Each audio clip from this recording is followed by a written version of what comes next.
வணக்கம் உறவுகளே. Wheat bread குழந்தைங்க சாப்பிட மாட்டாங்களா? அப்போ நான் சொல்கிற மாதிரி ட்ரை பண்ணி கொடுங்க, சூப்பராக சாப்பிடுவாங்க. கடாயில் எண்ணெய் வச்சுக்கோங்க. எண்ணெய் வச்சுட்டு சோம்பு, உளுத்தம்பருப்பு, நல்ல பொடியாக நறுக்கின வெங்காயம், கருவேப்பிலை இதெல்லாம் போட்டு நல்லா வதக்கிக்கோங்க. கொஞ்சமாக சால்ட் ஆட் பண்ணி நல்லா வதக்கிக்கோங்க. இதெல்லாம் நல்லா வதங்கினதும் கொஞ்சமாக ஜிஞ்சர் கார்லிக் பேஸ்ட் ஆட் பண்ணி நல்லா வதக்கிக்கோங்க.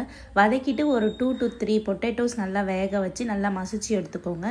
இது நல்லா வதங்கினதுக்கப்புறம் நமக்கு தேவையான அளவு காரம், கரம் மசாலா ஆட் பண்ணிவிட்டு, நான் குழந்தைங்க சாப்பிட்றதுனால பச்சை மிளகாய் எதுவும் ஆட் பண்ணல. நம்ம வேக வச்சு மசிச்சு வச்சிருந்த பொட்டேட்டோவை இப்போ நம்ம ஆட் பண்ணிக்கலாம். ஆட் பண்ணி நல்லா மிக்ஸ் பண்ணிட்டிங்கன்னா ஃபில்லிங் ரெடி ஆகிடும். இந்த ஃபில்லிங் அப்படியே ஓரமாக வச்சுட்டு இப்போ வீட் பிரெட்டை எடுத்து அந்த 4 கார்னர்ஸை கட் பண்ணிக்கோங்க. கட் பண்ணிவிட்டு நம்ம பூரிக்கட்டையில் வச்சு நல்லா தேய்ச்சிக்கோங்க. தேய்ச்சிட்டு லைட்டாக வாட்டர் அப்ளை பண்ணி நல்லா ஸ்ப்ரெட் பண்ணி விடுங்க. ஸ்ப்ரெட் பண்ணி வச்சுட்டு நம்ம ரெடி பண்ணி வச்சுருக்க மசாலா அந்த ஃபில்லிங்கை எடுத்து இதில் வச்சு சமோசா மாதிரி நல்லா மடிச்சுக்கலாம். கார்னர்ஸ் நல்லா ஒட்டணுன்றதுக்காக கோதுமை மாவை கொஞ்சமாக தண்ணியில் கரைச்சி இந்த மாதிரி அப்ளை பண்ணிக்கோங்க. 4 சைடும் இந்த மாதிரி அப்ளை பண்ணிவிட்டு அந்த கார்னர்ஸ் நல்லா ஸ்டிக் ஆகிடும். நல்லா ஸ்டிக் ஆனதுக்கப்புறம் நல்லா அழுத்தி விடுங்க. அழுத்திட்டு உங்களுக்கு தேவையான அளவு இந்த மாதிரி ரெடி பண்ணி முதல்ல பிளேட்டில் வச்சுக்கோங்க. ஏன்னா ஒன்று ஒன்றா ரெடி பண்ணி போடுறதுக்கு டைம் ஆகும். அதனால் எல்லாத்தையும் ஒரே டைமில் ரெடி பண்ணி வச்சுக்கோங்க. கடாயில் எண்ணெய் நல்லா ஹீட் ஆனதும் நம்ம ரெடி பண்ணி வச்சிருக்க வீட் பிரெட் சமோசாவை 2 பக்கமும் கோல்டன் ப்ரௌன் வர அளவுக்கு நல்லா வறுத்து எடுத்தோன்னா சுவையான வீட் பிரெட் சமோசா ரெடி. நம்ம வீடியோவை நிறைய பேர் சப்ஸ்கிரைப் பண்ணாமல் பார்த்துட்டு இருக்கீங்க. சப்ஸ்கிரைப் பண்ணால் எனக்கு கொஞ்சம் மோட்டிவேஷனாக இருக்கும். நன்றி உறவு.